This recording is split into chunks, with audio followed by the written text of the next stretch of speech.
بالله من الشيطان الرجيم بسم الله الرحمن الرحيم قال الله تبارك وتعالى في سورة النساء إنا أنزلنا إليك الكتاب بالحق لتحكم بين الناس بما أراك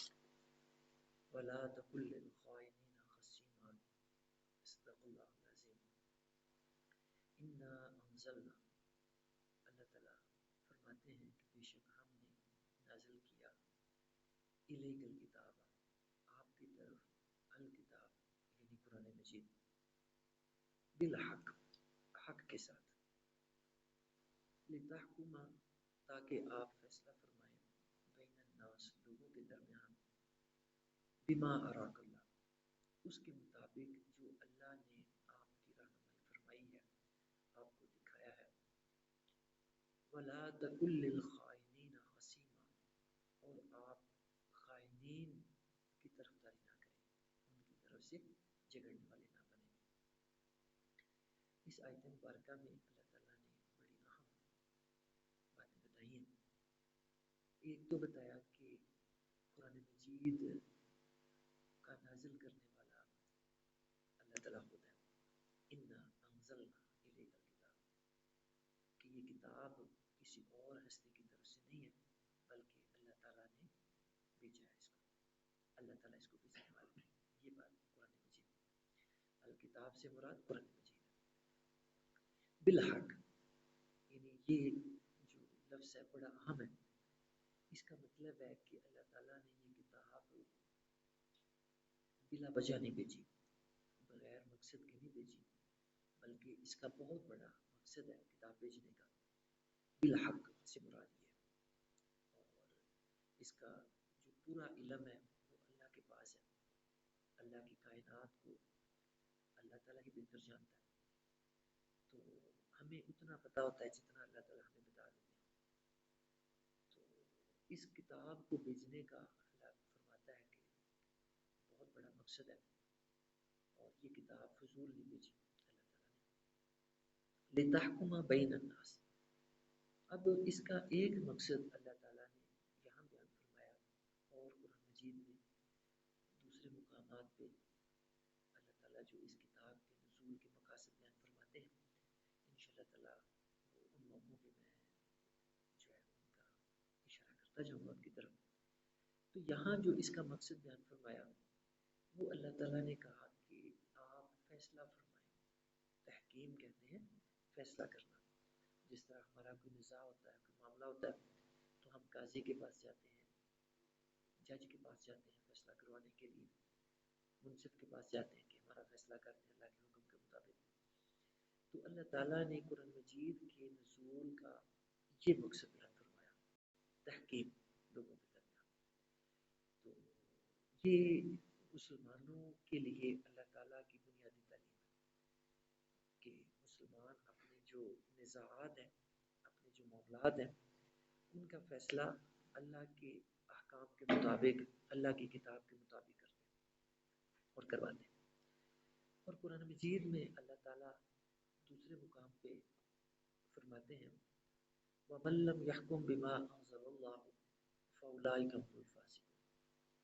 اس کا مطلب یہ ہے کہ جو لوگ اللہ کے نازل کردہ احکام کے مطابق، اللہ کی نازل کردہ کتاب کے مطابق اپنے فیصلے نہیں کرتے، فرمایا کہ وہی لوگ فاسق ہیں۔ فسق کا جو لفظ ہے اس کا مطلب ہوتا ہے نکل جانا، فسق کا مطلب ہوتا ہے دائرے سے نکل جانا، باہر جو ہے نکل جانا۔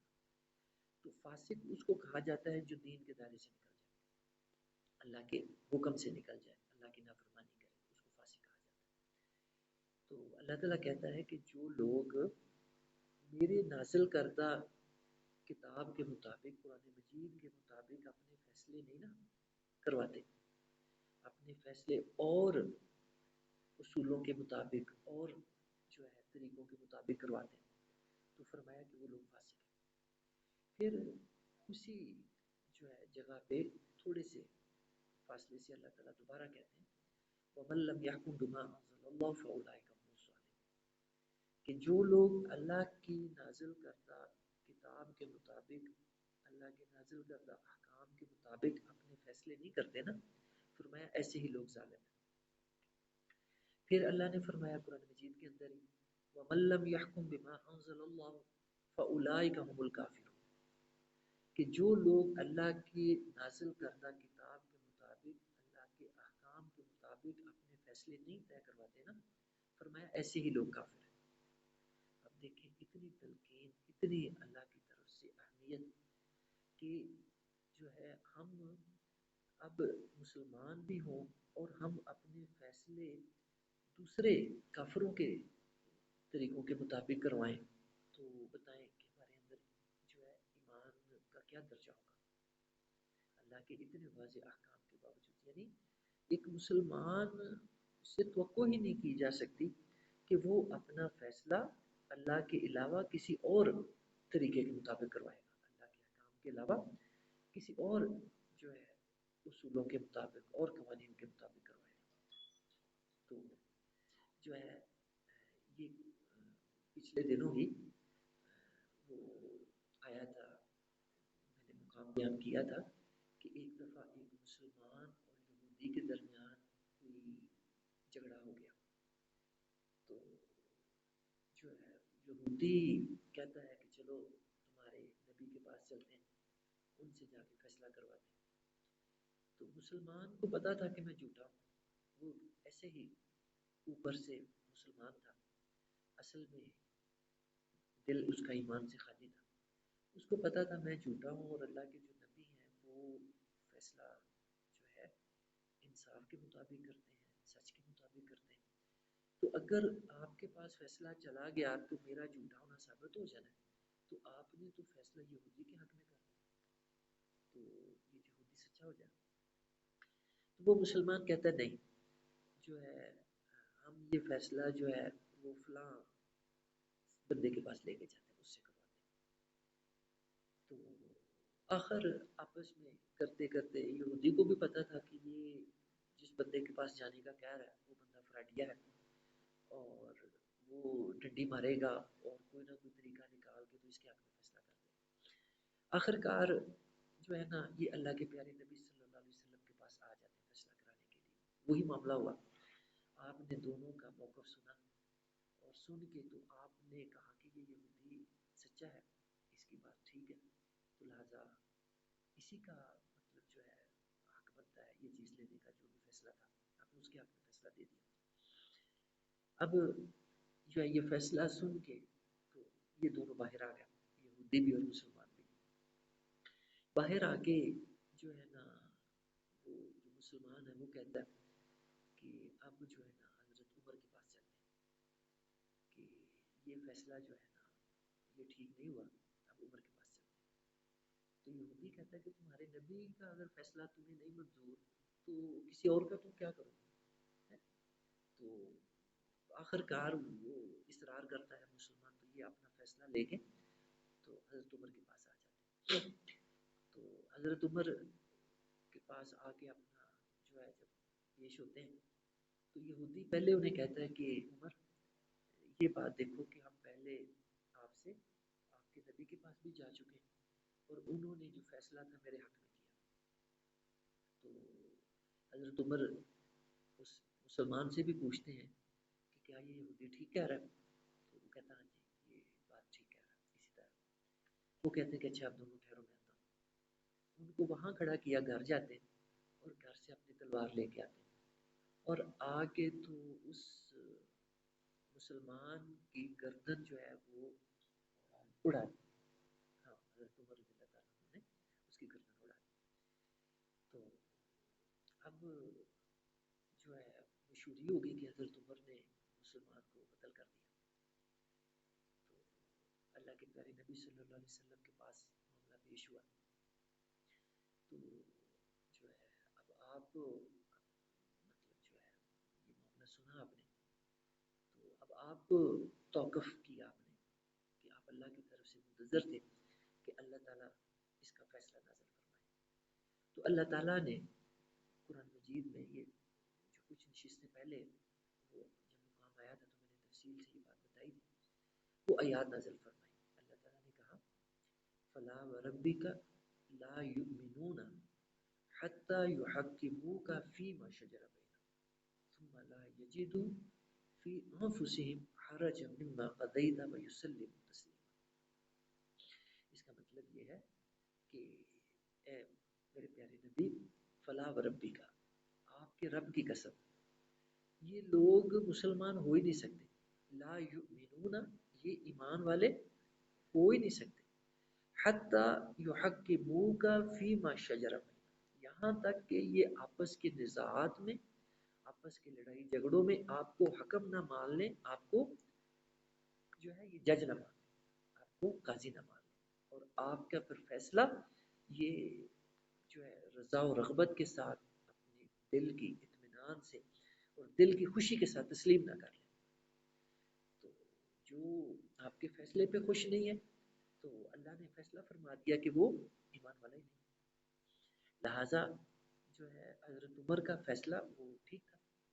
انہوں نے جو اس مسلمان کی گردن اڑائی وہ اصل میں انہی مسلمانوں میں سے تھا جو فائدے دنیا کے حاصل کرنے کے لیے مسلمان ہو گئے تھے، لیکن ابھی دل ان کے مسلمان نہیں ہوئے. یعنی ایسے بہت سارے لوگ جب یثرب کے اندر مسلمانوں کی اکثریت ہو گئی ہے نا، اوس اور خزرج کے انصار کے قبائل مسلمان ہو گئے، مکے سے مسلمان بھی ہجرت کر کے یہاں پہنچ گئے، تو مسلمانوں کی یہاں بڑی جماعت بن گئی اور مسلمانوں نے یہاں اپنا اسلامی نظام قائم کر دیا اور اسلام کی تعلیمات اللہ کے پیارے نبی صلی اللہ علیہ وسلم نے نافذ فرما دی یہاں پہ. تو اب جو دنیا دار ایسے موقعوں پہ کرتے ہیں وہ کیا کرتے ہیں، وہ ظاہری طور پہ جو غالب اکثریت ہوتی ہے ان کے ساتھ مل جاتے ہیں. تو دنیا داروں نے بھی یہ جب دیکھا کہ مسلمانوں کے پاس اکثریت آ گئی ہے تو لہٰذا ہم بھی مسلمان ہو جائیں تاکہ دنیا کی چیزیں اکٹھی کر سکیں، دنیا کے فائدے ہم بھی سمیٹ سکیں، تو وہ بھی ظاہری طور پہ مسلمان ہو جائیں. تو یہ بھی انہی لوگوں میں سے تھے کہ جو ظاہری طور پہ دنیا اکٹھی کرنے کے لیے مسلمان ہو گئے تھے لیکن ابھی ان کے دل مسلمان نہیں ہوئے. تو یہاں بھی اللہ تعالیٰ یہی بات بیان فرما رہے ہیں کہ ہم نے جو کتاب قرآن مجید نازل فرمائی ہے یہ اس لیے نازل کی ہے کہ آپ آپس کے معاملات، آپس کے جھگڑے لڑائی، آپس کے نزاعات، ان کا فیصلہ اللہ کی کتاب کے مطابق کریں. اللہ کی کتاب کے نازل کرنے کے اللہ کے مقاصد ہیں، خاص مقاصد ہیں. ان میں سے ایک یہاں بیان فرمایا کہ اللہ کی کتاب اس لیے اللہ نے بھیجی ہے تاکہ ہمارے آپس میں جو لڑائی جھگڑے ہوں، آپس میں جو اختلافات ہوں، آپس میں جو ہمارے نزاعات ہوں، ہم اللہ کی اس کتاب کے مطابق ان کے فیصلے کروائیں. اگر ہم اللہ کی کتاب کو چھوڑ کے اور قوانین کے مطابق اپنے فیصلے کرائیں گے تو بتائیں ہمارے اندر ایمان ہوگا؟ ہمارا ایمان خطرے میں اس وقت ہوگا. تو جو مسلمان ہیں ان کی ترجیح یہی ہوتی ہے، ان کی جو ہے یہی ان کی خواہش ہوتی ہے، ان کا طریقہ یہی ہوتا ہے کہ جب بھی کوئی ان کا آپس میں معاملہ آتا ہے، کوئی نزاع آتا ہے تو وہ اپنا فیصلہ اللہ کی کتاب کے مطابق کراتے ہیں اور جو ہے وہ کسی اور نظام کی طرف نہیں دیکھتے، کسی اور طریقے کی طرف وہ اپنے فیصلوں کے لیے نہیں دیکھتے. اور اس میں فرمایا اللہ تعالیٰ نے کہ بما اراک اللہ، یعنی جو آپ فیصلے لوگوں کے کریں وہ اس سمجھ بوجھ کے مطابق کریں جو اللہ تعالیٰ نے آپ کو عطا فرمائی، جو اللہ تعالیٰ نے آپ کی رہنمائی فرمائی ہے اس کے مطابق آپ کریں. تو یہ جو جملہ ہے یہ بھی بڑا اہم ہے کہ ایک اللہ کے تعالیٰ کی یہ کتاب ہے، تلاوت کرتے ہیں، اس کو وحی مطلوب کہا جاتا ہے، یعنی ایسی وحی جس کی تلاوت کی جاتی ہے، یہ اس کو کہا جاتا ہے قرآن مجید کو. اچھا، پھر اللہ کے نبی خواب جو دیکھتے ہیں اس کو بھی یہی لفظ اس کے لیے بھی استعمال کیا جاتا ہے، رویا کا. یہاں بھی اللہ تعالیٰ نے یہی لفظ بما اراک اللہ، جو اللہ تعالیٰ آپ کو دکھاتا ہے، آپ کو اللہ تعالیٰ رہنمائی کرتا ہے، یہی جو لفظ ہے رویا کا، یہی لفظ خوابوں کے لیے بھی استعمال ہوتا ہے. اور جو اللہ کے نبیوں کے خواب ہیں وہ بھی سچے ہوتے ہیں. اور اللہ تعالیٰ اپنے نبیوں کو خواب کے اندر بھی جو تلقین کرتا ہے، رہنمائی کرتا ہے، تو وہ بھی اللہ کی طرف سے وحی ہوتی ہے. اسی وجہ سے جب ابراہیم علیہ السلام نے اپنے بیٹے اسماعیل علیہ السلام کے سامنے اپنا خواب رکھا، قال یا بنی انی ارا فی المنام انی اذبحک فانظر ماذا ترى، کہ اے میرے بیٹے، میں نے خواب دیکھا ہے کہ میں تمہیں ذبح کر رہا ہوں، تیرا کیا ارادہ ہے، تو کیا کہتا ہے؟ تو اب آگے بیٹا یہ نہیں کہتا کہ ابا جان یہ آپ کا خواب ہے، وہ کہتا ہے یا ابا تفعل ما تؤمر ستجدنی انشاءاللہ من الصابرین. بیٹا کہتا ہے اے ابا جان آپ کر گزریے جو اللہ نے آپ کو حکم دیا. یا ابا تفعل ما تؤمر، جس کا آپ کو حکم دیا گیا ہے آپ وہ کر گزریے. یعنی جو نبیوں کے خواب ہیں وہ بھی اللہ کی وحی ہوتی ہے. تو وہی لفظ یہاں بھی استعمال ہو، بما اراک اللہ. اللہ تعالیٰ اپنے نبیوں کو قرآن کے علاوہ بھی رہنمائی فرماتا ہے. ایک تو یہ وہی ہے نا جو ہم پڑھتے ہیں قرآن مجید تلاوت کرتے ہیں، ایک اس کے علاوہ وہی ہوتی ہے جس کی ہم تلاوت نہیں کرتے لیکن اللہ تعالیٰ اپنے نبیوں کو وہ اپنے پاس سے علم عطا فرماتا ہے. اس کا ذریعہ جبرائیل علیہ السلام بھی ہو سکتے ہیں، نبیوں کے خواب بھی ہو سکتے ہیں، اور براہ راست اللہ تعالیٰ اپنے نبیوں کے دل میں بھی کوئی بات ڈال دیتا ہے، وہ بھی اللہ کی وحی ہوتی ہے، اللہ کی رحمت. تو یہ چیز اس کو قرآن نے حکمت بھی کہا ہے، اور جو ہے یہ یہاں پہ اسی چیز کو کہا گیا بما اراک اللہ، کہ اللہ تعالیٰ اپنے اس کتاب کے ذریعے اور اس کتاب کے ساتھ ساتھ اللہ تعالیٰ ویسے جو اپنے نبیوں کی رہنمائی کرتا ہے ان کو اللہ تعالیٰ اپنی وحی بھیجتا ہے، ان کی اللہ تعالیٰ جو ہے بتاتا ہے ان کو. تو اس کے مطابق فرمایا کہ آپ لوگوں کے درمیان فیصلہ فرمائیں، ان کی رہنمائی کریں، ان کے معاملات کو آپ طے کریں. وَلَا تَكُن لِّلْخَائِنِينَ خَصِيمًا، اور آپ خائنین کی طرفدار نہ بنیں، ان کی طرف سے جھگڑا کرنے والے نہ بنیں. اب جو خائنین کا لفظ ہے یہ بھی سمجھنے والا ہے، یہ لفظ جمع کا ہے خائنین، اور اس کی واحد خائن ہوتا ہے. اور خائن کا لفظ عربی میں معروف ہے اس عورت کے لیے جو نکاح میں تو کسی اور شخص کے ہو اور وہ تعلقات کسی اور کے ساتھ جو ہے بنانے کی کوشش میں ہو، اس عورت کو خائنہ کہا جاتا ہے عربی کے اندر. تو اب منافقین کو اللہ تعالیٰ نے یہاں پہ خائن کہا. وہ کیوں کہا؟ کیونکہ وہ بھی کلمہ تو اللہ کا پڑھتے ہیں، اللہ کے رسول کا پڑھتے ہیں، لیکن وہ جو اپنی وفاداری ہے وہ دوسروں کے ساتھ قائم کر رہے ہوتے ہیں، اپنی وفاداری دوسروں کے ساتھ جتلا رہے ہوتے ہیں، دوسروں کے ساتھ ثابت کر رہے ہوتے ہیں. تو منافقین کو پچھلی نشستوں میں ہم نے دیکھا کہ اللہ تعالیٰ نے کافر کہا، اور انہی منافقین کو یہاں پہ اللہ نے خائن کہا، خیانت کرنے والے. یعنی کلمہ انہوں نے اللہ کا پڑھا ہوا، اللہ کے رسول کا پڑھا ہوا، اور وفاداریاں ان کی اور شخصیات کے ساتھ ہیں اور لوگوں کے ساتھ ہیں. تو یہاں پہ خطاب اللہ تعالیٰ کا پیارے نبی صلی اللہ علیہ وسلم کے ساتھ ہے، لیکن جو عتاب اس جملے میں پایا جا رہا ہے، جو غصہ پایا جا رہا ہے، اس کا رخ ان خائنین کی طرف ہے، ان منافقوں کی طرف ہے جو اصل میں مخاطب ہے. چونکہ قرآن کے پہلے مخاطب اللہ کے نبی ہوتے ہیں تو اللہ تعالیٰ ان کے ذریعے بات جو ہے بندوں تک پہنچاتا ہے، لوگوں تک پہنچاتا ہے. تو پھر ان خائنین کو، ان منافقوں کو اللہ تعالیٰ نے خطاب نہیں فرمایا، ان کو اللہ تعالیٰ نے مخاطب نہیں کیا براہ راست، کہ اس کے اندر بھی اللہ کا غصہ پایا جاتا ہے، ناراضی پائی جاتی ہے. جب اللہ تعالیٰ نافرمانوں سے منہ پھیر کے بات کرتے ہیں نا، تو اس کے اندر بھی اللہ کا غصہ پوشیدہ ہوتا ہے، اللہ کی ناراضی پائی جاتی ہے. تو اللہ تعالیٰ نے ان خائنین کو، ان منافقین کو براہ راست مخاطب نہیں کیا، بلکہ خطاب اللہ تعالیٰ نے اپنے پیارے نبی صلی اللہ علیہ وسلم کو کیا کہ آپ ان خائنین کے طرفدار نہ بنیں. اور خطاب اللہ نے اپنے پیارے نبی صلی اللہ علیہ وسلم سے فرمایا. لیکن جو اس جملے کا عتاب ہے، جو اس جملے کا غصہ ہے، جو اس میں اللہ کی ناراضی پائی جا رہی ہے، اس کا رخ ان خائنین کی طرف، ان منافقین کی طرف ہے. وستغفر اللہ، اور اللہ سے مغفرت طلب کر، ان اللہ کان غفور الرحیم، بے شک اللہ تعالیٰ بخشنے والا رحم فرمانے والا۔ اور اللہ کے پیارے نبی صلی اللہ علیہ وسلم استغفار کا خود بھی اہتمام فرماتے تھے، اور آپ فرماتے تھے کہ میں خود دن میں 100 سے زیادہ دفعہ استغفار پڑھتا ہوں،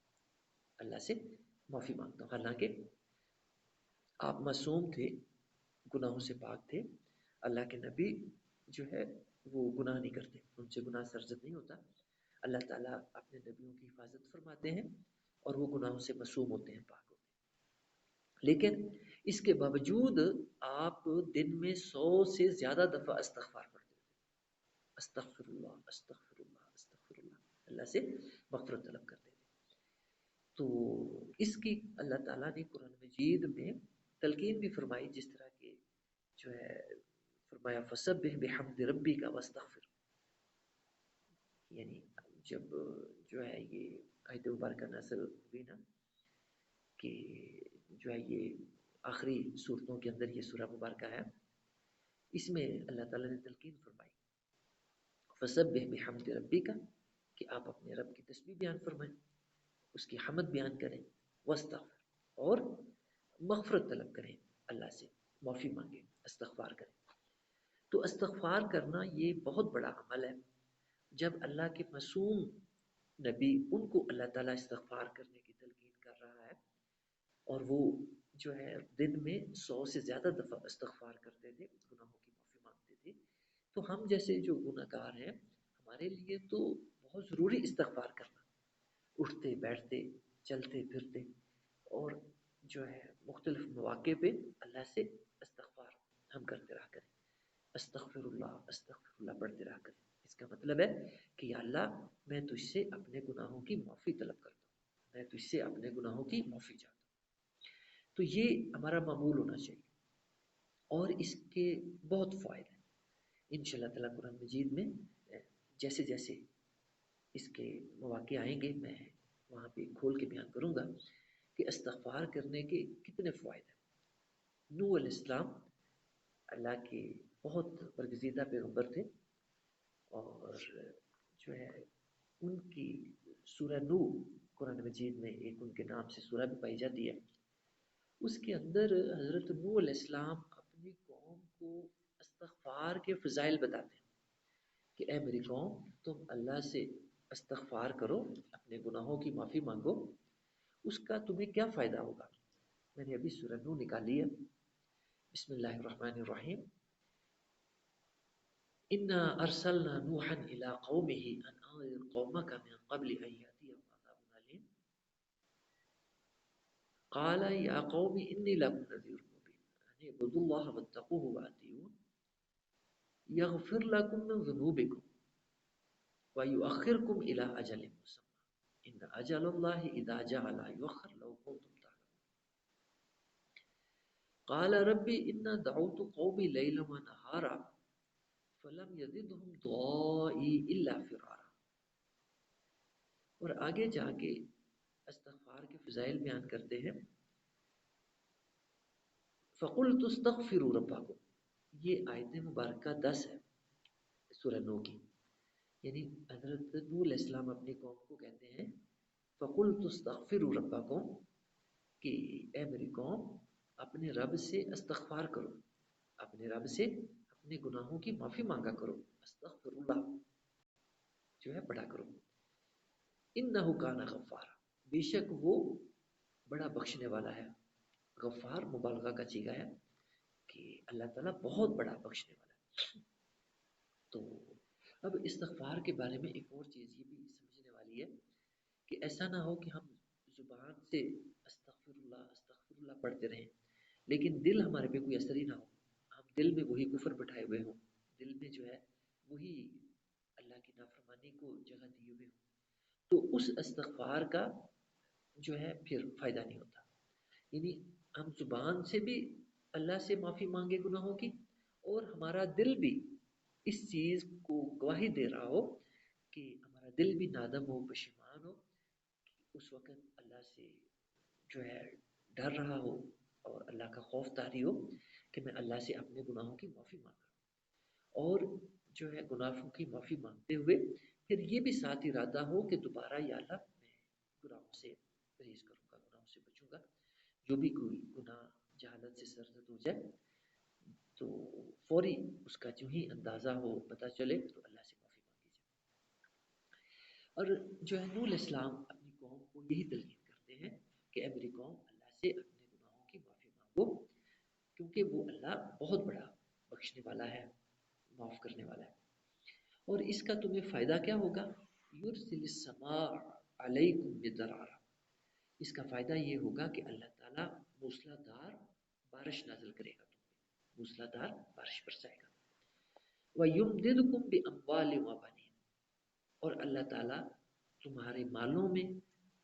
اضافہ فرمائے گا، اور اللہ تعالیٰ تمہیں اولاد نرینہ عطا فرمائے گا، بیٹے عطا فرمائے گا۔ وَيَجْعَلْ لَكُمْ جَنَّاتٍ، اور اللہ تعالیٰ تمہیں باغات عطا فرمائے گا۔ وَيَجْعَلْ لَكُمْ انہارا، اور اللہ تعالیٰ تمہارے لیے نہریں جاری کر دے گا۔ یعنی یہ سارے فائدے حضرت نوح علیہ السلام نے اپنی قوم کو استغفار کے بتائے کہ جب تم اللہ سے اپنے گناہوں کی معافی مانگو گے تو پھر اللہ تعالیٰ اس طرح اپنی نعمتیں تم پہ نازل کرے گا، اس طرح اپنی نعمتیں تم پہ نچھاور کرے گا۔ تو یہ چند ایک فائدے تھے جو میں نے آپ کے سامنے رکھے، لیکن صرف یہی نہیں ہے، استغفار کرنے کے بہت سے فائدے، استغفار کرنے کے بہت زیادہ فائدے۔ استغفار جب بندہ کرتا ہے تو اللہ تعالیٰ اپنے اس بندے کو معاف کرتے ہیں، اس کے گناہوں کو بخش دیتے ہیں، اور اس بندے کو اللہ اپنے قریب کر لیتے ہیں۔ اور جب بندہ گناہوں سے پاک ہو جاتا ہے، اللہ کے قرب میں جگہ پا لیتا ہے، تو اور بندے کو کیا چاہیے؟ بندے کا یہی مقصد ہے دنیا میں آنے کا، یہی بندے کا مقصد ہے، یہی انسان کی معراج ہے کہ انسان اپنے مالک کے قریب ہو جائے اور گناہوں سے پاک ہو جائے اور اللہ کا قرب حاصل کر لے، اللہ کی خوشنودی حاصل کر لے، اللہ کی رضا حاصل کر لے، اللہ کے ہاں بڑے درجے پا لے اللہ کے قرب کے۔ یہ انسان کا مقصد ہے۔ تو جو انسان اس مقصد میں کامیاب ہو جاتا ہے پھر اس کو کسی چیز کی کمی نہیں رہتی، نہ اس کو مال و دولت کی کمی رہتی ہے، نہ اس کو جو ہے دنیا کی کسی اور نعمت کی کمی رہتی ہے، نہ آخرت کی کسی نعمت کی کمی رہتی ہے۔ اس بندے کو سب کچھ مل جاتا ہے، جس کو خدا مل جاتا ہے اس کو سب کچھ مل جاتا ہے۔ اور جس سے ایک خدا ناراض ہو تو وہ ساری دنیا کو بھی خوش کر لے تو وہ کامیاب نہیں ہے بندہ، وہ ناکام ہے۔ تو ایک اللہ کی رضا حاصل ہو جائے بندے کو سب کچھ مل جاتا ہے۔ تو یہی ہمارا مقصد ہے دنیا میں آنے کا۔ جب ہم نماز پڑھتے ہیں، اللہ کا ذکر کرتے ہیں، استغفار کرتے ہیں، قرآن پڑھتے ہیں، روزے رکھتے ہیں، حج عمرہ کرتے ہیں، باقی نیک کام کرتے ہیں، تو ان سب کا مقصد کیا ہوتا ہے کہ ہم اللہ کی رضا حاصل کر لیں، اپنے مالک کو خوش کر لیں، اللہ کے قریب ہو جائیں، یہ ہمارا مقصد ہوتا ہے۔ تو یہ انسان کی معراج ہے۔ تو اسی کا اللہ تعالیٰ نے اس آیت مبارکہ میں بھی جو تلقین فرمائی وَاسْتَغْفِرِ اللَّهَ، کہ آپ اللہ سے گناہوں کی معافی طلب کرتے رہا کریں۔ ان اللہ کان غفور الرحیم، بے شک اللہ بخشنے والا، رحم فرمانے والا، اس کی مالک کی یہ صفتیں ہیں، بخشنا، رحم کرنا۔ وَلَا تُجَادِلْ عَنِ الَّذِينَ يَخْتَانُونَ أَنفُسَهُمْ، اور وہی جو پچھلی آیت مبارکہ استغفار سے پچھلی آیت میں جو مضمون چل رہا تھا، تو جو ہے اسی پس منظر میں اس کو سمجھنا ضروری ہے کہ جو غلطی کے ساتھ جب پتہ نہیں تھا اپنے فیصلے دوسرے اصولوں کے مطابق، دوسرے قوانین کے مطابق کراتے رہے، لیکن جب احساس ہوا کہ اب جو غلطی ہو گئی تو اب وہ جو ہے اس کا استغفار کریں اس کے لیے اللہ سے۔ اور ساتھ استغفار کا یہ بھی مطلب ہوتا ہے کہ بندہ اللہ سے عہد کرتا ہے کہ یا اللہ آئندہ میں یہ غلطی نہیں کروں گا۔ استغفار کا یہ مطلب بھی ہوتا ہے کہ جس گناہ کی بندہ استغفار کرتا ہے اللہ سے، دوبارہ بندہ وعدہ کرتا ہے اللہ سے کہ یا اللہ میں دوبارہ یہ غلطی نہیں کروں گا، تو دوبارہ پھر بندہ اس گناہ کی طرف نہیں جائے، دوبارہ اس کی طرف نہ دیکھے۔ تو یہاں بیان ہو رہا تھا کہ جو ہمارے آپس کے نزاعات ہیں، آپس کے لڑائی جھگڑے ہیں، آپس کے معاملات ہیں، تو ان کا فیصلہ ہم اللہ کی کتاب کے مطابق کروائیں اور پھر اس پہ راضی ہو جائیں، خوش ہو جائیں، بے شک فیصلہ ہمیں اپنے مفادات کے خلاف ہی نظر آئے، اپنے دنیاوی فائدوں کے ساتھ ٹکراتا ہوا بھی معلوم ہو، تو پھر بھی ان پہ دل سے خوش ہونا، یہ ایمان والوں ایمان کی شان ہے، مسلمانوں کی یہ صفت ہے، یہ ایمان کی علامت ہے۔ وَلَا تُجَادِلْ عَنِ الَّذِينَ يَخْتَانُونَ أَنفُسَهُمْ، اور خطاب اس میں بھی پیارے نبی صلی اللہ علیہ وسلم کے ساتھ ہے کہ آپ مجادلہ نہ کریں ان لوگوں کی طرف سے جو کہ اپنی جانوں کے ساتھ خیانت کر رہے ہیں، یعنی وہی جو ہے منافق مراد ہیں، جن کو جو ہے 105 نمبر آیت میں بھی اللہ تعالیٰ نے خائنین کہا، اور یہاں بھی وہی منافق مراد ہے جو ظاہری طور پہ مسلمان تھے، ظاہری طور پہ مسلمان تھے اور نماز بھی پڑھتے تھے، روزے بھی رکھتے تھے اور اللہ کا ذکر بھی کرتے تھے، باقی نیک کام بھی کرتے تھے، کلمہ بھی پڑھتے تھے، تو لیکن ان کے دل وہ مسلمان نہیں تھے، تو ان کو اللہ تعالیٰ نے منافق کہا، انہی کو اللہ نے خائن کہا، اور چونکہ وہ مخلص مسلمانوں کے رشتہ دار تھے اور ان کے ساتھ دوستیاں بھی تھیں، تو لہٰذا پیچھے بھی اس کا ذکر ہوا تھا، اللہ تعالیٰ نے پچھلی نشستوں میں بھی اس کا بیان ہوا تھا، یہ سورۃ النساء کے اندر ہی آیت نمبر 88 کے اندر اللہ تعالیٰ نے فرمایا تھا فَمَا لَكُمْ فِي الْمُنَافِقِينَ فِئَتَيْنِ، کہ اے مسلمانوں تمہیں کیا ہو گیا ہے کہ تم منافقین کے بارے میں اختلاف کرنے لگ گئے ہو، تمہاری دو رائے ہو گئی، تو یعنی جو ہے مسلمانوں کے تھے وہ بھی رشتہ دار ہی دوست تھے، تو اس وجہ سے جب کوئی معاملہ ہونا تو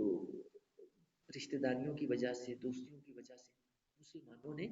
ان کی حمایت کرنی، ان کی طرفداری کرنی، تو وہاں بھی اللہ تعالیٰ نے اسی چیز کی اصلاح فرمائی، آیت نمبر 88 میں بھی سورۃ النساء کی پچھلی نشستوں میں تفصیل سے بیان ہوا تھا اس میں کہ اللہ تعالیٰ نے وہاں بھی منع فرما دیا تھا کہ جو منافق ہیں یہ جو ہے مسلمان نہیں ہے، ظاہری طور پہ وہ کہ وہ مسلمان ہوتے ہیں، لیکن اللہ تعالیٰ نے ان کے بارے میں فرما دیا کہ یہ دل سے مسلمان نہیں ہے، لہٰذا ان کو کافر ہی آپ لوگ سمجھیں، اور یہی لوگ یہاں پہ اللہ تعالیٰ نے ان کو خائن کہا ہے، خیانت کرنے والے کہا، تو جو ہدایت مسلمانوں کو وہاں دی گئی تھی یہاں بھی اللہ تعالیٰ نے وہی ہدایت دی کہ وَلَا تُجَادِلْ عَنِ الَّذِينَ يَخْتَانُونَ أَنفُسَهُمْ، کہ آپ ایسے منافقوں کی طرفداری نہ کریں، ایسے جو خیانت کرنے والے ہیں، منافق ہیں، فرمایا کہ یہ اصل میں کافر ہیں، تو آپ لوگ ان کی طرفداری نہ کریں، دوستیوں کو، رشتہ داریوں کو ایک سائڈ پہ رکھ دیں، اسلام کا جب معاملہ ہو تو وہاں پہ دوستیوں اور رشتہ داریوں کی بنیاد پہ فیصلے نہ کریں، بلکہ اللہ کے احکام کے مطابق وہاں آپ کا رویہ ہونا چاہیے، آپ کے فیصلے ہونے چاہیے۔ ان اللہ لا يحب ما كان خوانا نصیبا، کہ جس طرح اللہ محبت نہیں رکھتا ایسے خیانت کرنے والوں سے، ایسے جو ہے گناہ گاروں سے، فرمایا کہ تمہارا مسلمانوں رویہ بھی یہی ہونا چاہیے کہ جس کو اللہ پسند نہیں کرتا، اللہ جس سے محبت نہیں کرتا، تمہیں بھی اس سے محبت نہیں کرنی چاہیے، تمہیں محبت اس سے کرنی چاہیے جس سے اللہ محبت کرتا ہے، اور اللہ تعالیٰ محبت کرتا ہے مخلص مسلمانوں کے ساتھ جو صحیح ایمان والے ہوتے ہیں، تو فرمایا تمہارا بھی رویہ یہی ہونا چاہیے، تمہاری بھی محبت اور ہمدردیاں مخلص مسلمانوں کے ساتھ ہونی چاہیے، نہ کہ ان خیانت کرنے والے منافقوں کے ساتھ۔ یستخفون من الناس، یہ لوگوں سے تو چھپ جاتے ہیں، یعنی دن کو انہوں نے مسلمانوں کے پاس آنا اور آگے بڑے بڑے دعوے کرنے ایمان کے، اسلام کے، کیونکہ جن کے دلوں میں ایمان نہیں ہوتا وہ پھر زبان زیادہ چلاتے ہیں، زبان کے ساتھ مخلص بننے کی زیادہ کوشش کرتے ہیں، تو یہی حال منافقوں کا تھا، یہ دل تو ان کے ایمان والے نہیں تھے، دل میں یہ کافر تھے، تو لہٰذا یہ ساری پھر جو کمی تھی وہ زبانوں سے پوری کرتے تھے، زبانوں سے آ کے اسلام کے بڑے بڑے دعوے، ایمان کے بڑے بڑے دعوے انہوں نے کرنے، اور جب شام ہونی، کاموں کموں سے فارغ ہونا انہوں نے، تو جا کے اپنے جو کفر کے سرغنے ہونے، جو اپنے کفر کے ان کے پیشوا ہونے، ان کے پاس اکٹھے ہو جانا، ان کے پاس جا کے انہوں نے نشستیں اپنی جما لینی، اپنی جو ہے مجلسیں ان کے پاس انہوں نے بنا لینی، اور ان کے پاس جا کے پھر انہوں نے اسلام کا مذاق اڑانا، مسلمانوں کا مذاق اڑانا، اور وہاں جا کے انہوں نے مسلمانوں کو نقصان پہنچانے کے لیے اور مسلمانوں کے خلاف انہوں نے وہاں سازشیں بیٹھ کے بنانی کہ اب ہم نے آگے کا نیا عمل کیا طے کرنا ہے مسلمانوں کو نقصان دینے کے لیے، مسلمانوں کو تکلیف پہنچانے کے لیے. تو اللہ تعالیٰ نے اسی کا ذکر فرمایا یستخفون من الناس کہ یہ دنیا میں لوگوں سے تو چھپ جاتے ہیں، لوگوں سے تو یہ اپنے جو ہے کفر کو چھپا لیتے ہیں، اپنی سازشوں کو شرارتوں کو چھپا لیتے ہیں. لا یستخفون من اللہ ولا یستخفون من اللہ، فرمایا کہ یہ اللہ سے نہیں چھپ سکتے. اللہ تو علیم بذات الصدور ہے، اللہ کا علم بڑا وسیع ہے، اور جو ہے اللہ کا جو ہے بڑا جو ہے طاقت والا وہ ہے، بڑی قوت والا وہ مالک ہے، تو اس سے یہ نہیں چھپ سکتے. وہ تو ہر جگہ ہے، ہر چیز کا احاطہ کیے ہوئے ہے وہ خدا، اس سے نہیں چھپ سکتے. وَهُوَ مَعَهُمْ، اور وہ اللہ اس وقت بھی ان کے سر پہ ہوتا ہے. اِذْ يُبَيِّتُونَ، جب یہ راتوں کو جو ہے اللہ کی مرضی کے خلاف مسلمانوں کو نقصان پہنچانے کی سازشیں کرتے ہیں، شرارتیں کرتے ہیں، بیٹھ کے وہاں منصوبے بناتے ہیں اپنے کافروں کے پاس بیٹھ کے، تو فرمایا اللہ اس وقت بھی ان کے اوپر کھڑا ہوتا ہے. وَهُوَ مَعَهُمْ، اس وقت بھی اللہ ان کے سروں پہ ہوتا ہے. اِذْ يُبَيِّتُونَ، بیتہ کا مطلب ہوتا ہے اصل میں رات کو کوئی کام کرنا. تو یہاں رات کو چونکہ اپنے کفر کے سرگروں کے پاس جمع ہوتے تھے، ان کی مجلسیں لگتی تھیں، ان کی نشستیں لگتی تھیں، تو وہاں یہ بیٹھ کے جو اسلام کے خلاف سازشیں کیا کرتے تھے، فرمایا کہ اللہ اس وقت بھی ان کے اوپر ہوتا ہے، یہ اللہ سے چھپے نہیں ہوتے. ما لا یرضى من القول، یعنی وہاں بیٹھ کے جو یہ باتیں کرتے ہیں، جو یہ پلاننگ کرتے ہیں، جو وہاں بیٹھ کے سازشیں کرتے ہیں اللہ کی رضا کے خلاف، وہاں یہ سارے کام کرتے ہیں، تو فرمایا اللہ سے پوشیدہ نہیں. وَهُوَ مَعَهُمْ، اللہ اس وقت بھی ان کے اوپر ہوتا ہے، اللہ سے نہیں چھپ سکتے. وَكَانَ اللَّهُ بِمَا يَعْمَلُونَ مُحِيطًا، اور جو بھی یہ عمل کرتے ہیں، کام کرتے ہیں، اللہ اس کا احاطہ کیے ہوئے ہے، اللہ گھیرے ہوئے ہے. یعنی اللہ سے کوئی بات کہاں سکتا ہے، اللہ سے کوئی کہاں چھپ سکتا ہے، کہیں اللہ سے چھپنے کی کوئی جگہ نہیں ہے. اللہ ہر جگہ پہ ہے، ہر جگہ پہ اللہ کے علم نے احاطہ کیا ہوا ہے، وہ بڑی طاقت والا ہے. ہاں انتم ہاؤلائی جادلتم عنہم فی الحیات الدنیا، اللہ تعالیٰ اب ایسے ہی بیچارے مسلمانوں کو جو سیدھے سادے ہیں مخاطب کر رہا ہے کہ دیکھو تم دنیا میں تو ان کی طرفداری کر رہے ہو. یہ ہا کا جو ہے لفظ ہے، یہ عربی کے اندر کسی کو تنبیہ کرنے کے لیے استعمال ہوتا ہے، کسی کو جوڑنے کے لیے، کسی کو آگاہ کرنے کے لیے، وارن کرنے کے لیے کہ الرٹ ہو جاؤ، یہ بات بڑی ہوشیاری کے ساتھ سنو کہ تم دنیا میں تو ان کی طرفداری کر رہے ہو، کیونکہ یہ جو منافق تھے ظاہری طور پہ مسلمان ہی تھے، کلمہ بھی پڑھتے تھے، نماز بھی پڑھتے تھے، باقی نیکی کے کام بھی کرتے تھے، لیکن جو ہے اصل میں یہ جو ہے دلوں سے ایمان والے نہیں تھے. دل میں ان کے دنیا بیٹھی ہوئی تھی، دنیا کے فائدے اکٹھے کرنے کے لیے یہ اوپر اوپر سے مسلمان ہو گئے تھے. تو جو بیچارے مخلص مسلمان تھے ان کے یہ رشتہ دار بھی تھے، ان کے یہ دوست بھی تھے، دوستیاں بھی تھیں ان کے ساتھ ان کی. تو لہٰذا جب بھی کوئی ان کے خلاف کوئی حکم آنا یا کوئی ان کی کوئی سازش کا پتہ چل جاتا ہے، جب ایک ہی جگہ پہ رہ رہے ہوتے ہیں تو ان کی سازشوں کا، شرارتوں کا پتہ چل جاتا ہے. تو اس کا جب ذکر ہوتا تو مخلص مسلمان جو تھے انہوں نے ان کی طرفداری کے لیے اٹھ کھڑے ہونا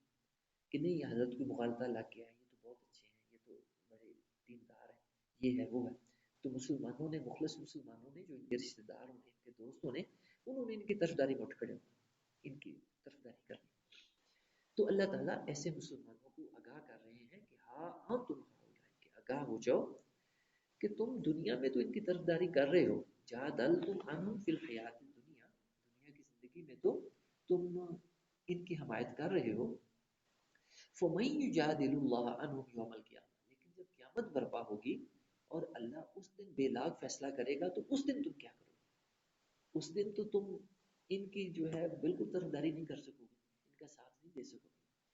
کیونکہ جو قیامت کا دن ہے اللہ تعالیٰ فرماتا ہے مالک یوم الدین، وہ جزا و سزا کا دن ہے، اور اس روز کا واحد مالک اللہ تعالیٰ ہے. اس روز کسی کی نہیں چلے، صرف اس واحد مالک کی چلے قیامت کے دن. اس دن کوئی بول نہیں سکے گا، اس دن کوئی جو ہے اپنا جو ہے مرضی نہیں چلا سکے گا، کوئی اپنی بات نہیں چلا سکے گا، صرف اس مالک کی اس دن چلے گی. کہ وہ نتیجے کے ڈکلیئر ہونے کا دن ہے، نتیجے کے ظاہر ہونے کا دن ہے، اور اس مالک نے پھر ہر ایک کا نتیجہ اس کے آگے رکھ دینا اور پھر اس کے مطابق فیصلہ ہونا ہے اللہ کے۔ تو اس دن کسی اور کی بات نہیں چلنی، صرف اس واحد مالک کی بات چلنی، مالک یوم الدین، وہ واحد مالک ہے اس دن کا۔ اما یکون علیہم وکیلا، اور فرمایا کہ اس روز قیامت کے دن تم لوگ ان کی وکالت بھی نہیں کر سکو، ان کی طرفداری بھی نہیں کر سکو، ان کے حق میں کوئی بات نہیں کر سکو، لہٰذا ابھی باز آ جاؤ، ابھی یہ جو تم ان کی طرفداری کر رہے ہو اس سے باز آ جاؤ، اللہ سے استغفار کرو، توبہ کرو، جس کا اللہ تعالیٰ نے پچھلی آیات میں ذکر فرمایا، اور جو ہے سمجھ جاؤ کہ یہ منافق ہیں، یہ کافر ہیں، یہ خائن ہیں، خیانت کرنے والے، تو ان کی طرفداری دنیا میں بھی چھوڑ دو، اور آخرت میں تو کوئی کر ہی نہیں سکے گا ان کی طرفداری، ان کو اپنے کیے کی سزا ملے گی۔ وَمَن يَعْمَلْ سُوءًا، اور جو کوئی برا کام کرتا ہے، او یظلم نفسا، یا اپنے نفس پر ظلم کرتا ہے، گناہ کر کے اللہ کی نافرمانی کرے، ثم یستغفر اللہ، پھر وہ اللہ سے اپنے گناہوں کی معافی مانگتا ہے، یجد اللہ غفور الرحیم، تو وہ اللہ کو بخشنے والا اور رحم کرنے والا پائے گا، وہی بات جس کا پہلے بھی اللہ نے ذکر فرمایا۔ تو یہی اللہ تعالیٰ نے تقییداً بات دوبارہ فرمائی کہ فرمایا کہ جب بھی کوئی غلطی سرزد ہو جائے، کوئی برائی سرزد ہو جائے، یا تم کوئی گناہ کر بیٹھو، اور وہ بھی ایمان والے بندے سے یہ توقع نہیں کہ وہ جان بوجھ کے کوئی گناہ کرے، ایمان والے بندے سے جب بھی کوئی گناہ ہوتا ہے نا، کوئی غلطی ہوتی ہے، وہ اس بیچارے سے نادانی میں ہوتی ہے، ایمان والا بندہ اتنی جرت نہیں کرتا کہ وہ جان بوجھ کے نافرمانی کرے، جان بوجھ کے اللہ کی نماز چھوڑ دے، جان بوجھ کے روزہ چھوڑ دے، جان بوجھ کے جھوٹ بولے، جان بوجھ کے جو ہے بد اخلاقی کرے، جان بوجھ کے چوری کرے، ایمان والا بندہ جان بوجھ کے اللہ کی نافرمانی نہیں کرتا۔ جب بھی ایمان والے بندے سے کوئی گناہ ہوتا ہے، کوئی جو ہے برائی ہوتی ہے، تو وہ نادانی میں ہوتی ہے، اس کو جس طرح آدم علیہ السلام سے نافرمانی ہو گئی تو اللہ سے کہا ربنا ظلمنا انفسنا، یا اللہ ہم اپنی جانوں پر ظلم کر بیٹھے، یعنی جو ہے اللہ تعالیٰ نے آدم علیہ السلام کا فرمایا کہ ہم نے آدم علیہ السلام کو حکم دیا، فنسیا، آدم علیہ السلام بھول گئے، نسیہ کا مطلب نسیان سے بھول جانا، یعنی ایمان والے بندے سے جب بھی کوئی غلطی سرزد ہوتی ہے نا، کوئی گناہ سرزد ہوتا ہے، تو وہ نادانی میں ہوتا ہے، وہ بھول چوک کے ساتھ ہوتا ہے، جان بوجھ کے ایمان والا بندہ اللہ کی نافرمانی نہیں کرتا۔ تو فرمایا جب تمہیں پتہ نہیں تھا کہ تم یہ منافق ہیں، یہ کافر ہیں، یہ خائن ہیں، تم ان کو اپنی سادہ لوہی کی وجہ سے اور اپنی سادگی کی وجہ سے ان کو مخلص مسلمان سمجھے بیٹھے تھے، فرمایا کہ وہ تو تمہاری نادانی تھی، تمہاری جو ہے اس وقت لا علمی تھی، تمہیں پتہ نہیں تھا،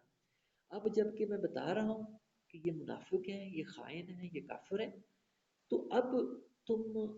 اللہ سے استغفار کرو، اللہ سے بخشش طلب کرو اپنے گناہوں کی، اور جب تم ایسا کرو گے تو یجد اللہ غفور الرحیم، تم اللہ کو بخشنے والا اور رحم کرنے والا پاؤ گے، یعنی جو نادانی سے بندے سے گناہ ہو جاتا ہے تو اللہ تعالیٰ جب بندہ اللہ سے معافی مانگتا ہے تو اللہ تعالیٰ معاف کر دیتا ہے، اللہ کی یہ شکر ہے۔ وَمَن یکسب اسما، اور جو کوئی گناہ کا کام کرتا ہے، فَإِنَّمَا يَكْسِبُهُ عَلَى نَفْسِهِ، تو اس کے گناہ کا وبال اسی پہ پڑتا ہے، یعنی ایسا نہیں کہ گناہ جو ہے باپ کرے اور اس کی سزا اس کے بیٹے کو ملے، گناہ جو ہے بھائی کرے اور اس کی سزا اس کے دوسرے بھائی کو ملے، ایسا نہیں، اللہ کا یہ اصول نہیں ہے۔ وَمَن يَكْسِبْ اسْمًا فَإِنَّمَا يَكْسِبُهُ عَلَى نَفْسِهِ، جو گناہ کا کام کرتا ہے تو اس گناہ کی سزا بھی اسی کو بھگتنی پڑے گی، اسی کو ملے گی۔ وَكَانَ اللَّهُ عَلِيمًا حَكِيمًا، اور بے شک اللہ تعالیٰ بڑا علم رکھنے والا اور بڑی حکمت والا ہے، یعنی اللہ تعالیٰ ایسا نہیں کرتا کہ گناہ کوئی کرے اور اس کی جو سزا ہے اللہ تعالیٰ کسی دوسرے کو دو، یہ اللہ کا اصول نہیں ہے۔ اللہ کا اصول یہ ہے کہ جو گناہ کرتا ہے تو اس کی سزا بھی اسی کو ملتی ہے، تو باپ کی سزا بیٹے کو نہیں ملتی،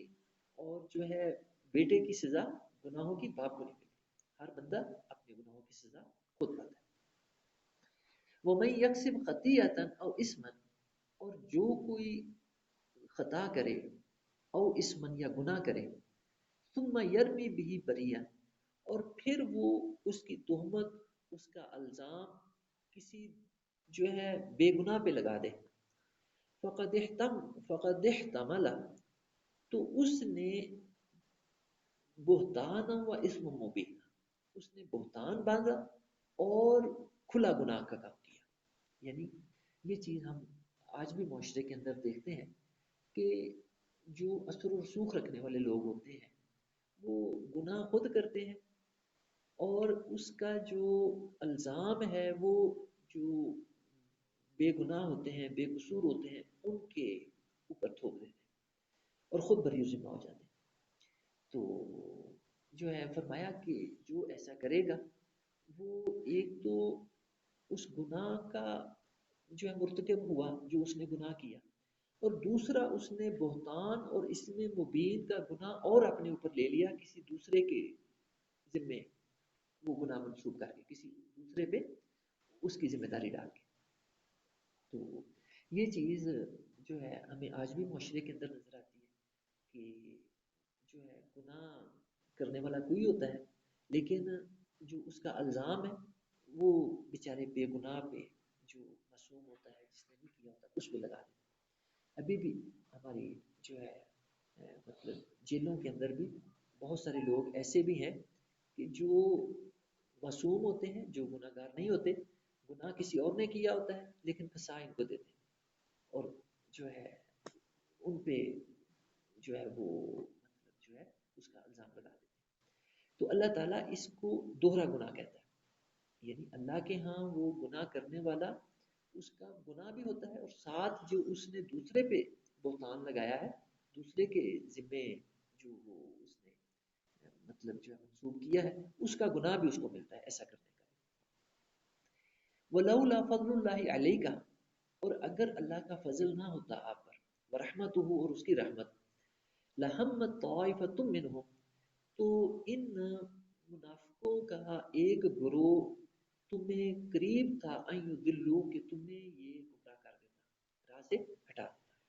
یہی بات پچھلی نشستوں میں بھی بیان ہوئی تھی. اللہ تعالیٰ نے یہ مطلب بیان فرمایا تھا اس میں جو ہے کہ جہاں 89 آیت مبارکہ سورۃ النساء کی، اس میں اللہ تعالیٰ نے فرمایا تھا کہ ودوا لو تکفرون کما کفروا، یہ منافق چاہتے یہ ہیں کہ یہ تمہیں بھی کافر بنا دیں جس طرح کہ یہ خود کافر ہے، فتکونون سوا، اور پھر تم یکساں ہو جاؤ، یعنی وہ بھی کافر اور تم بھی کافر بن جاؤ. تو فرمایا فلا تتخذوا منهم اولیاء، تم ان کو اپنے دوست مددگار نہ بناؤ، ان منافقوں کو. تو یہاں بھی یہی مضمون جو ہے دوسرے الفاظ کے ساتھ اللہ تعالیٰ نے بیان فرمایا ہے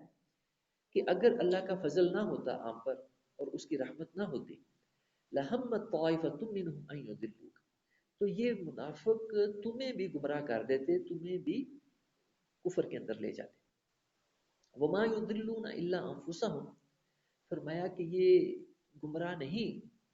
مگر جو ہے اپنے آپ کو ہی گمراہ کر رہے ہیں. وَمَا يَضُرُّونَكَ مِنْ شَيْءٍ، اور یہ آپ کو کوئی ضرر نہیں پہنچا سکتے. وَأَنزَلَ اللَّهُ عَلَيْكَ الْكِتَابَ، اور اللہ نے آپ پر کتاب اتاری ہے، والحکمہ، اور حکمت اتاری ہے. وَعَلَّمَكَ، اور آپ کو تعلیم دی ہے، مَا لَمْ تَكُنْ تَعْلَمْ، جو آپ پہلے نہیں جانتے تھے. وَكَانَ فَضْلُ اللَّهِ عَلَيْكَ عَظِيمًا، اور آپ پر اللہ کا بڑا فضل ہے. اب اس آیت مبارکہ میں بھی صاف معلوم ہو رہا ہے کہ اللہ نے اپنا فضل کس کو کہا ہے. اللہ تعالیٰ نے اپنا فضل کہا ہے اپنی کتاب قرآن مجید کو. پھر اللہ نے فضل کہا ہے حکمت کو، جو اللہ تعالیٰ اپنے نبی کو القا کرتا ہے، اپنے نبی کو اللہ تعالیٰ تلقین کرتا ہے، سکھاتا ہے حکمت. اور اللہ نے اس علم کو اپنا فضل کہا ہے جو اللہ تعالیٰ اپنے نبی کو اور ایمان والوں کو اپنے نبی کے واسطے سے عطا فرماتا ہے. ان چیزوں کو اللہ نے اپنا فضل فرمایا اور فضل عظیم کہا. وَكَانَ فَضْلُ اللَّهِ عَلَيْكَ عَظِيمًا، کہ اللہ کا بڑا فضل ہے آپ پر، کہ اللہ تعالیٰ نے کتاب آپ کو دی، قرآن مجید دیا، حکمت عطا فرمائی، اور اللہ تعالیٰ نے آپ کو اپنے پاس سے علم عطا فرمایا. اور فرمایا کہ اگر جو ہے آپ ان کا دامن مضبوطی سے تھامے رہیں گے تو یہ منافق آپ کا کوئی نقصان نہیں کر سکیں گے، آپ کو گمراہ بھی نہیں کر سکیں گے اور کوئی اور نقصان بھی نہیں آپ کو کر سکیں گے. ان کی ان ساری جو مطلب ان کی کوششیں ہیں، ان کی یہ ساری جو تگودو ہے، اس کا نقصان سارے کا سارا ان کو خود ہی ہوگا. جس طرح کہ سورہ بقرہ میں بھی اللہ تعالیٰ نے بیان فرمایا یخادعون اللہ وهو خادع، یعنی منافق جو ہے وہ دھوکہ دینے کی کوشش کرتے ہیں اللہ کو، ایمان والوں کو. تو اللہ نے کیا فرمایا وما یخدعون الا انفسهم، کہ یہ نہ تو اللہ کو دھوکہ دے سکتے ہیں نہ ہی ایمان والوں کو. یہ دھوکہ کس کو دیتے ہیں؟ اپنے آپ کو. وما یخدعون الا انفسهم وما یشعرون، اور انہیں شعور نہیں اس بات کا. یعنی جو نفاق کرنے والے ہیں ان کے نفاق کا سارے کا سارا جو نقصان ہے کن کو ہوتا ہے؟ ان کو خود ہی ہوتا ہے. دنیا بھی ان کی نفاق کے اندر گزرتی ہے اور جو ہے آخرت بھی ان کی خراب، آخرت میں بھی خسارہ اٹھانے والے. تو لا خیر فی کثیر من نجوا، فرمایا کہ یہ جو آپس میں سرگوشیاں کرتے ہیں اپنے سرگنوں کے پاس بیٹھ کے، تو فرمایا کہ ان کے اندر خیر نہیں ہے، یہ کوئی اچھی چیز نہیں ہے. یہ جو ہے سراسر نقصان دہ ہے ان کے لیے بھی، اور یہ جو ہے غلط چیزیں ہیں، یہ بری چیزیں ہیں. اور جو اچھی سرگوشیاں ہیں، جو اچھے مشورے ہیں، وہ کون سے ہیں؟ الا من امر بالصدقہ، وہ ہیں جو اللہ کی راہ میں صدقہ خیرات دینے کے لیے کیے جائیں، او معروف، یا دوسرے نیکی کے کام کرنے کے لیے کیے جائیں، او اصلاح بین الناس، یا لوگوں کے درمیان اصلاح کرانے کے لیے جو مشورے کیے جائیں. فرمایا وہ جو ہے اچھے مشورے ہیں. وَمَن يَفْعَلْ ذَلِكَ ابْتِغَاءَ مَرْضَاتِ اللَّهِ، اور جو کوئی ایسا کرے گا اللہ کی رضا حاصل کرنے کے لیے، فَسَوْفَ نُؤْتِيهِ أَجْرًا عَظِيمًا، تو اس کو فرمایا کہ ہم ان قریب اجر عظیم عطا فرمائیں گے. تو یہ اللہ کا وعدہ ہے ان کے لیے جو کہ صدقہ خیرات کے لیے کوششیں کریں، اس کے لیے جو ہے آپس میں مشورے کریں، سرگوشیاں کریں، معروف کے لیے، نیکی کے کاموں کو پھیلانے کے لیے، لوگوں کے درمیان اصلاح کے کاموں کے لیے جو کریں، ان کی تو اللہ نے تعریف فرمائی. اور جو ان کے الٹ چیزیں ہیں، برائی کی چیزیں ہیں، جو کہ منافقین کا طریقہ تھا، کافروں کا طریقہ ہے، خائنین کا طریقہ ہے، تو فرمایا ان کے مشورے اور ان کی سرگوشیاں جو ہے وہ اللہ کو پسند نہیں ہے اور اللہ کی ناراضگی کا سبب ہے وہ. تو اللہ کو پسند یہ چیزیں فرمائی، صدقہ خیرات کے کام، معروف کے نیکی کے کام، لوگوں کے درمیان اصلاح کرانے کے کام. اور یہ فرمایا کہ اللہ کی رضا کے کام ہے، اور ایسے کام کرنے والوں کو اللہ تعالیٰ ان قریب اجر عظیم عطا فرمائے گا، بڑا اجر عطا فرمائے گا. تو اللہ سے دعا ہے کہ اللہ تعالیٰ ہمیں قرآن کی سمجھ عطا فرمائے اور اللہ تعالیٰ ہمیں عمل کی توفیق عطا فرمائے.